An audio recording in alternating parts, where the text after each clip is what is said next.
ஒரு பெரிய அழகிய ஏரியில் ஒரு அன்னப்பறவை வாழ்ந்தது. அது மிகவும் அழகாக இருந்தது. அதன் இறகுகள் பனி போல வெண்மையாக பிரகாசித்தன. ஏரியில் நீந்தும்போது அது அழகான அலைகளை உருவாக்கியது. எல்லா விலங்குகளும் அதை பார்த்து வியந்தன. அதே ஏரியின் கரையில் ஒரு காக்கை இருந்தது. அது கருப்பு நிற இறகுகளோடு இருந்தது. அன்னப்பறவையின் வெண்மையான இறகுகளை பார்த்து காக்கைக்கு மிகுந்த பொறாமை ஏற்பட்டது. ஏன் என் இறகுகள் இப்படி கருப்பாக இருக்க வேண்டும்? நானும் வெண்மையாக இருந்தால் எவ்வளவு அழகாக இருக்கும் என்று நினைத்தது. அதனால் காக்கை ஒரு முடிவெடுத்தது. அது ஏரியின் குளிர்ந்த தண்ணீரில் நீண்ட நேரம் நின்றது. இப்படி நின்றால் என் இறகுகள் வெண்மையாகிவிடும் என்று நம்பியது.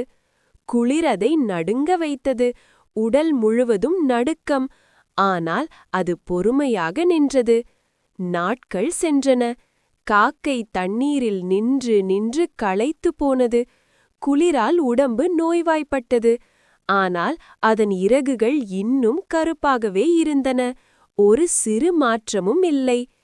காக்கை மிகவும் சோகமாக இருந்தது. அது புரிந்து கொண்டது. நான் என்னை மாற்ற முயன்றது தவறு. அன்னப்பறவை அழகு, ஆனால் நானும் என் வழியில் அழகுதான். என் கருப்பு இறகுகள் எனக்கே உரியவை.